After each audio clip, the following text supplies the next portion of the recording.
నమస్తే మన ఊరి మన వార్తలు జేసీ న్యూస్ కి స్వాగతం. ఈనాటి వార్తల్లోని ముఖ్యాంశాలు. శ్రీ వాసవి కన్యకా పరమేశ్వరి ఆలయం వద్ద ఆలయ ముఖద్వారానికి శంకుస్థాపన. ఆర్థిక సాయం అందజేస్తున్న మాజీ సర్పంచ్ మండవల్లి.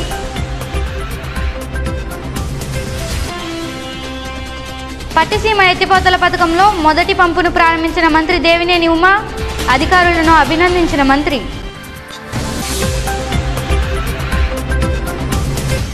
పంగిడిగూడెం రోడ్డును త్వరితగతిన నిర్మించకపోతే ఆందోళనకు సిద్ధమంటున్న సిపిఎం నాయకులు బేతాల శ్రీనివాస్.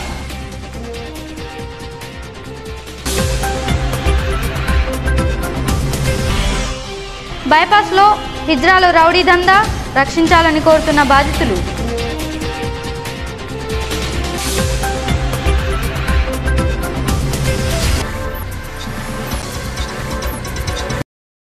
స్థానిక ఆర్యవైశ్య కళ్యాణ మండపం ఎదురుగా ఉన్న శ్రీ వాసవి కన్యకా పరమేశ్వరి ఆలయం వద్ద ఆలయ ముఖద్వారానికి శంకుస్థాపన చేశారు.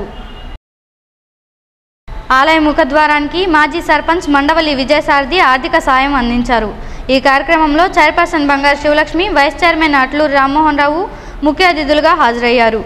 ఈ సందర్భంగా ఆర్యవైశ్య సంఘం నాయకులు కర్పూరం నారాయణరావు, త్రివేది వేణుగోపాల్, చైర్పర్సన్ బంగారు శివలక్ష్మి మాట్లాడుతూ 2 లక్షలతో ఆలయ ముఖద్వారం నిర్మించడానికి ఆర్థికంగా సహకరిస్తున్న మండవల్లి విజయసారథికి కృతజ్ఞతలు తెలియజేశారు.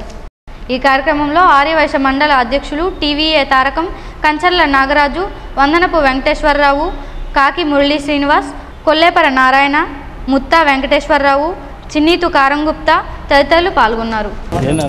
అందరికీ నమస్కారం. ఈరోజు కన్యకా పరమేశ్వరి వాసవి కళ్యాణ మండపం రోడ్డు నాకు ముఖద్వారం ఆర్సి నిర్మించుటకు ఇక్కడికి గ్రామ పెద్దలు, ఆర్యవైశ్య సోదరులు, నాయకులు అందరికీ కూడా నమస్కారాలు. ఇది సంవత్సరం క్రితం ఇక్కడ చేయాలని ఒక సంకల్పంతో కూడా జరిగింది. అది ఈరోజు శంకుస్థాపన చేయడానికి ఇక్కడికి వచ్చిన పెద్దలందరూ కూడా ఇక్కడ రావటం, ఇక్కడ శంకుస్థాపన చేయటం కూడా జరిగింది. ఇలాంటి కార్యక్రమాలు చేస్తుంటే అందరికీ కూడా సంతోషం. ఎందుకంటే ఇది అందరికీ ఉపయోగపడే కార్యక్రమం, మంచి కార్యక్రమం కాబట్టి ఇది ఇలాంటి ఎక్కడైనా ఉన్నా సరే అందరూ కూడా కలుపుకట్టుకుని చేస్తామని తెలియజేస్తూ సెలవు తీసుకుంటున్నాం. పంగిడిగూడెంలోని ఈ వాసవి కన్యకా పరమేశ్వరి అమ్మవారి ఆలయం దగ్గర ముఖద్వారం ఏర్పరచుకోవడానికి మన ముందుగా మాట్లాడారు అధ్యక్షులు ఆదిలక్ష్మి గారు మాట్లాడారు. సంవత్సరం క్రితం చేయాల్సిన మాట కరెక్టే. కాకపోతే మాకు ఇప్పుడు మీరు ఈ కొబ్బరికాయ కొట్టి ఈ పని ప్రారంభించే అదృష్టం మాకు కలవదు. కాబట్టి ఈ రోజున ఈ ముఖద్వారం ఏర్పరచుకోవడానికి సంఘ నాయకులు అందరూ కూడా వచ్చారు. మరి అలాగే ఆదిలక్ష్మి గారు వచ్చారు, శివలక్ష్మి గారు వచ్చారు, మరి ఉపాధ్యక్షులు పెద్దబాబు, వచ్చిన నాయకులందరికీ కూడా వాసుకి కన్యకా పరమేశ్వరి తరఫున అందరికీ కూడా కళ్యాణం దీనికి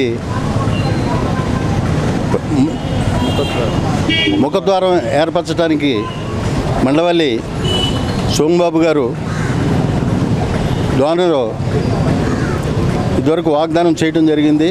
మరి అదే ఈ రోజున ఆయనే మా అందరికీ కూడా కబురు పెట్టి, నేను లోగడికి ఎప్పుడో వాగ్దానం చేశాను, నేను ఈ ముఖద్వారం నిర్మించడానికి ఈ రోజున మీరు అందరూ రావాల్సిందిగా కోరుతున్నానని చెప్పేటప్పటికి నాకు చాలా సంతోషంగా ఉంది.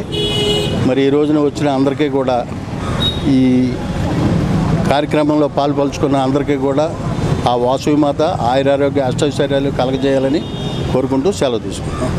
ఈరోజు శ్రీ వాసవి కన్యకా పరమేశ్వరి అమ్మవారి ఆలయ ముఖద్వారాన్ని మరి శంకుస్థాపన చేసుకోవడం జరిగింది. గతంలో భక్తులందరూ కూడా అభ్యర్థన మేరకు మరి మండవల్లి విజయసారథి గారు మరి డోనర్గా ఉండి ఈ ముఖద్వారానికి ఎంత ఖర్చు అయితే అంత మరి తనే ఖర్చు పెట్టి ఈ యొక్క ముఖద్వారాన్ని నిర్మిస్తానని చెప్పని మనం మాట ఇవ్వడం జరిగింది. మరి ఈ రోజున మరి ఈ యొక్క ముఖద్వార శంకుస్థాపన కార్యక్రమాన్ని మరి నిర్వహించడం జరుగుతుంది. మరి ఎంతో దాతృత్వాన్ని ప్రదర్శించి చక్కగా దీనికి అయ్యే ప్రతి రూపాయిని కూడా మొత్తం తనే భరిస్తానని ముందుకొచ్చినటువంటి మరి మండవల్లి విజయసారథి గారికి మరి హృదయపూర్వక ధన్యవాదాలు మరి భక్తులందరి తరపున మరి తెలియజేసుకుంటూ మరి వారికి వారి కుటుంబానికి అమ్మవారి ఆశీస్సులు అష్టైశ్వర్యాలు ఇవ్వాలని మనస్ఫూర్తిగా మరి కోరుకుంటున్నామండి. మరి ఈ యొక్క ముఖద్వారాన్ని త్వరితగతిన పూర్తి చేసి దసరా కల్లా మరి యొక్క ముఖద్వారాన్ని ఓపెన్ చేయాలని చెప్పని కూడా మరి పెద్దలు మరి దాత అయినటువంటి సోమబాబు గారు నిర్ణయం తీసుకోవడం జరిగింది. మరి ఇంత చక్కటి కార్యక్రమాన్ని ఏర్పాటు చేసినటువంటి విజయసారథి గారికి మరొకసారి హృదయపూర్వక ధన్యవాదాలు తెలియజేసుకుంటున్నాము. స్థానిక గంగానమ్మ గుడి వెనుక ఆర్కే కాంప్లెక్స్ వద్ద 9 రోజుల పాటు గణపతి నవరాత్రి ఉత్సవాలు ఘనంగా నిర్వహిస్తున్నారు. ఈ సందర్భంగా రెండో రోజు వినాయకుడి పందిరిని నోట్లతో అలంకరించారు. ఈ సందర్భంగా కమిటీ నిర్వాహకులు జేసీ న్యూస్తో మాట్లాడుతూ 9 రోజుల పాటు జరిగే కార్యక్రమాలను వివరించారు. ఈ కార్యక్రమంలో కమిటీ సభ్యులు కందులపాటి శ్రీనివాసరావు, కర్పూరం మహేశ్వరరావు, మారిశెట్టి రాధాకృష్ణ, మానూరి శ్రీనివాసరావు, గుడిమెట్ల యుగంధర్, కోమలి గణేష్, మల్లాబత్తుల సత్యనారాయణ, వీరవల్లి శ్రీనివాసరావు, రామిశెట్టి శ్రీనివాసరావు తదితరులు పాల్గొన్నారు. జై గణేశాయ నమః. జంగారెడ్డిగూడెం గంగానమ్మ గుడి వెనక భాగంలో ఉన్నటువంటి ఆర్కే కాంప్లెక్స్ ఆవరణలో గత 3 సంవత్సరాల నుంచి వినాయక చవితి ఉత్సవాలని దిగ్విజయంగా జరిపిస్తున్నాం. ఇది 3వ సంవత్సరం, ఇవాళ 2వ రోజు. నిన్న మొదటి రోజు వినాయక ఉత్సవం మొదలుపెట్టాము. ఇవాళ పూల పూజ చేస్తున్నాము. రేపు వారం రుద్రహోమం, మంగళవారం హనుమాన్ చాలీసా పారాయణ ఉదయం నుంచి సాయంత్రం వరకు. భక్తులందరూ విశేషంగా పాల్గొని అందరం తలపెట్టి బుధవారం లక్ష్మి గారికి పూజ, గురువారం లక్ష బిల్లవార్చన, 25 శుక్రవారం ఉదయం 11 గంటల నుంచి మహా అన్నదానం జరుగుద్ది. తప్పనిసరిగా 50 మంది భక్తులు ఈ కార్యక్రమంలో పాల్గొని 26 ఊరేగింపు అందరూ పాల్గొని భక్తులందరూ కూడా ఈ కార్యక్రమాన్ని దిగ్విజయం చేయమని కోరి ప్రార్థిస్తారు. పట్నంలోని పంగిడిగూడెం రోడ్డు ప్రజలను ప్రమాదాల బారిన పడివేస్తుంది. సంవత్సర కాలంగా నత్తనడకన సాగుతున్న ఈ రోడ్డు నిర్మించడానికి కాంట్రాక్టర్ అధికారులు చిత్తశుద్ధి చూపించడం లేదు. నిత్యం వాహనాలతో రద్దీగా ఉండే ఈ రోడ్డు నిర్మించకుండా తీవ్ర అలసత్వం వహిస్తున్నారు.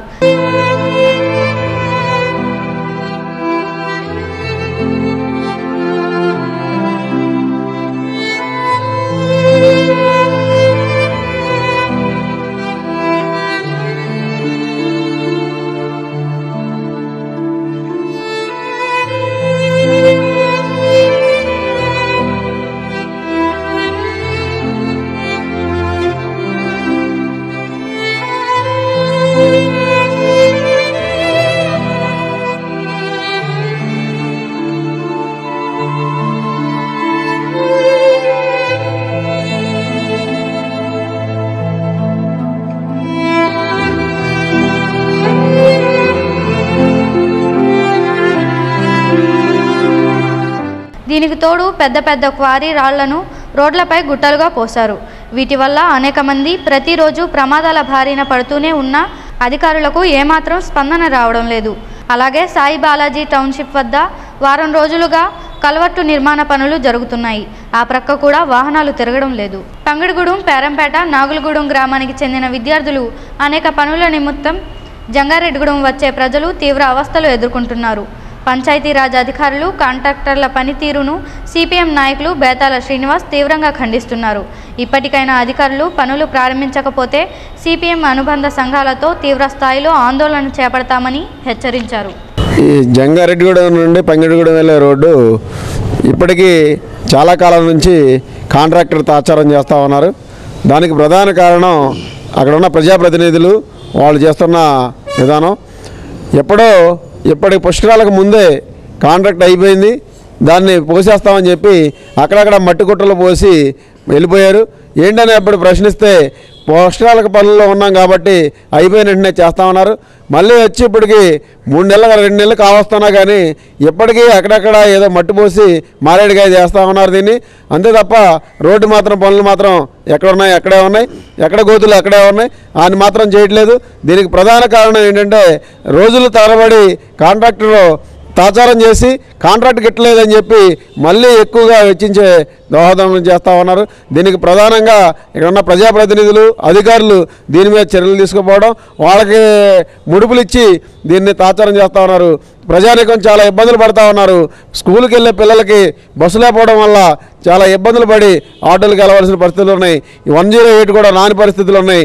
కాబట్టి దీన్ని వెంటనే నిర్మించాలి. లేని పక్షంలో సిపిఎం పార్టీగా ప్రజాశాలందరినీ కూడా ఏకం చేసి ఉద్యమాలకు సిద్ధం చేస్తామని చెప్పి తెలియజేస్తాం.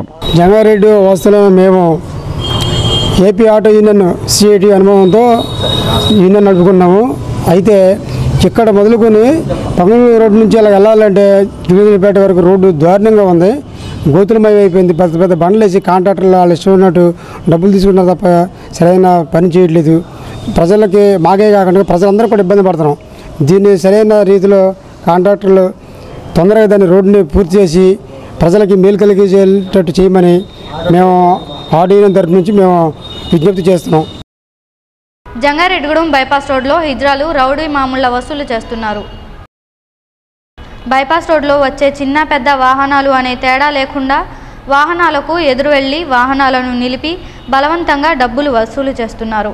ఇవ్వని వారిని అసభ్యంగా మాట్లాడటం వంటివి చేస్తున్నారు. బైపాస్ రోడ్డు కావడంతో పెద్ద పెద్ద వాహనాలు అతివేగంగా వెళ్తాయి. అటువంటి వాహనాలకు అడ్డుపడటం వల్ల ఒక్కోసారి వారికే ప్రమాదాలు జరిగే అవకాశం ఉంది.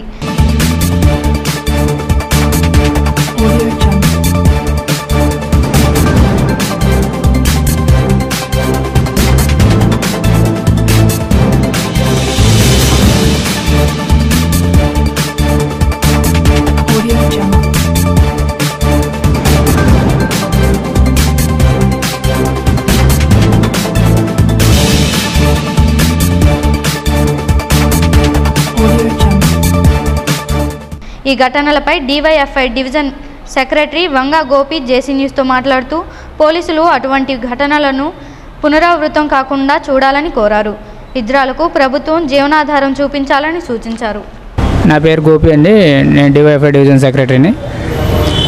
ఇప్పుడు మన బైపాస్ రోడ్లో 24 గంటలు ట్రావెలింగ్స్ తిరుగుతూ ఉంటాయి, రవాణా ప్రయాణాలు చేస్తూ ఉంటారు. అందులో మా ప్రయాణదారుల్లో మన ఇజ్రాయల్ అనబడే వ్యక్తులు కొంతమంది లారీలను ఆపేయడము, ట్రాఫిక్ ఇబ్బంది కలిగించి యువతను తప్పుదార పట్టించేలాగా కొన్ని అసాంఘిక కార్యక్రమాలు జరుగుతున్నాయి. ఇటువంటి కార్యక్రమాలు జరగడం వల్ల కొన్ని సమాజంలో అసాంఘిక కార్యక్రమాలు జరుగుతుంటాయి. వీటినన్నిటినీ పైన ప్రభుత్వం దృష్టి పెట్టి, అదేవిధంగా పోలీసు వ్యవస్థ కూడా కొన్ని దృష్టి పెట్టి ఇటువంటి చర్యలను కొన్ని నివారించాలని కోరుతున్నాము.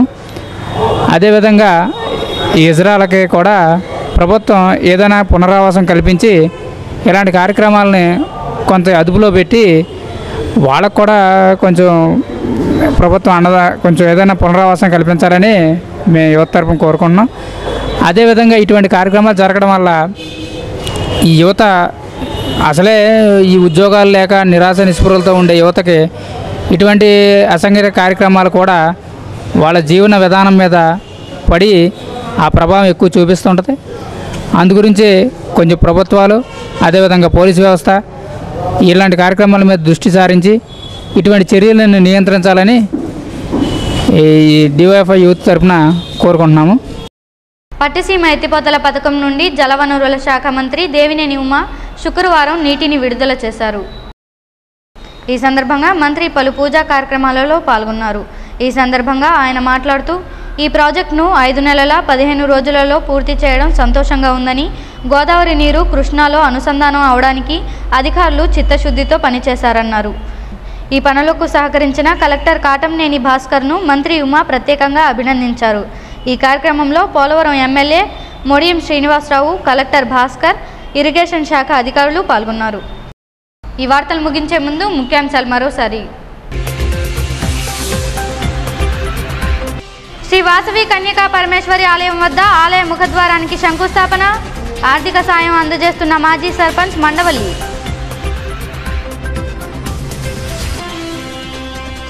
పట్టిసీమ ఎత్తిపోతల పథకంలో మొదటి పంపును ప్రారంభించిన మంత్రి దేవినేని ఉమా, అధికారులను అభినందించిన మంత్రి.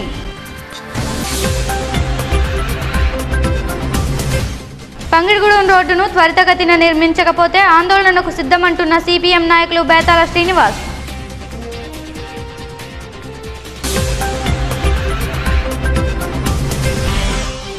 బైపాస్లో హిజ్రాలో రౌడీ దందా, రక్షించాలని కోరుతున్న బాధితులు.